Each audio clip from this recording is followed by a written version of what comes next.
ఈనాటి డాక్టరేటీలో మొదటి ప్రశ్న ఏంటో చూద్దాం. డాక్టర్ గారు, నా పేరు బాలు, వయసు 37 సంవత్సరాలు, ఆస్మా పేషెంట్ని. వారం రోజులుగా జలుబు, దగ్గు, ఆయాసం, ఎన్ని మందులు వాడినా కూడా తగ్గటం లేదు.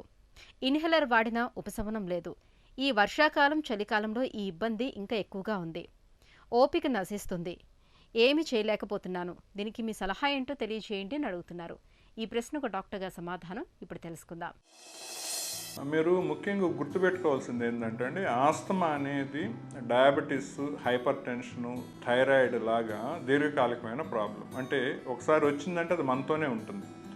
మిగతా ప్రాబ్లమ్స్కి మనం రెగ్యులర్గా మెడికేషన్స్ తీసుకుంటూ ఎలా పథ్యం అయితే ఉంటామో, ఉప్పు తగ్గించుకోవడం, షుగరు తీసుకోకుండా ఉండడం, పండ్లు ఇవన్నీ ఎక్కువ తినకుండా ఉండడం, ఇలాంటివి ఎటువంటి జాగ్రత్తలు అయితే తీసుకుంటామో డయాబెటీస్, హైపర్ టెన్షన్లో, అలానే ఆస్తమాకు సంబంధించి కూడా రెగ్యులర్గా మెడిసిన్స్ వాడుతూ దానికి సంబంధించిన అలర్జెన్స్ ఏవైతే ఉన్నాయో, అది ఇండోర్ అలర్జెన్స్ కావచ్చు, అవుట్డోర్ అలర్జెన్స్ కావచ్చు, తినేవి కావచ్చు, తాగేవి కావచ్చు, వాటి నుంచి మిమ్మల్ని మీరు ఎంత కాపాడుకుంటున్నారు, ఎంత ప్రివెంటివ్ మెజర్స్ తీసుకుంటున్నారు, అలానే మీ ఆస్తమాని ఎంత అదుపులో ఉంచుకుంటున్నారు. ఇప్పుడు పీక్ ఫ్లో మీటర్ అనేది అవైలబుల్ ఉంది. సో పీక్ ఫ్లో మీటర్ అనేది ఏంటంటే మనం ఇంట్లోనే ఉంచుకున్న పరికరం, చాలా చిన్నది. అది బ్లో చేసినప్పుడు లంగ్ కెపాసిటీ ఎంత ఉంది అనే దాన్ని బట్టి మన ఆస్తమా కంట్రోల్లో ఉందా లేదా అని మనం ఇంట్లోనే దాన్ని చేసుకోవచ్చు అనమాట.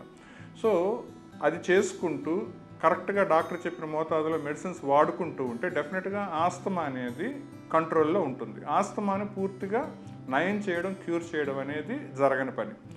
అలానే మీరు ప్రాబ్లం వచ్చినప్పుడు ఇన్హేలర్ వాడినా, ప్రాబ్లం వచ్చినప్పుడు మందులు వాడినా, ఎక్కువ సివియర్ ఎగ్జాజర్బేషన్స్ వచ్చినప్పుడు, అంటే గాలిలో గొట్టాలు బాగా బిగుసుకుపోయినప్పుడు అప్పటికప్పుడు మనం ఆ ట్యాబ్లెట్స్ తీసుకున్నా, ఇన్హేలర్స్ తీసుకున్నా వెంటనే వాటి వల్ల పెద్ద ఉపయోగం ఉండదు. అందుకనే లంగ్ ఫంక్షన్ టెస్ట్ చేసి చూసుకుంటూ రెగ్యులర్గా మెడిసిన్స్ వాడుతున్నప్పుడు ఆస్తమాను మనం పూర్తిగా అదుపులో ఉంచుకోగలం.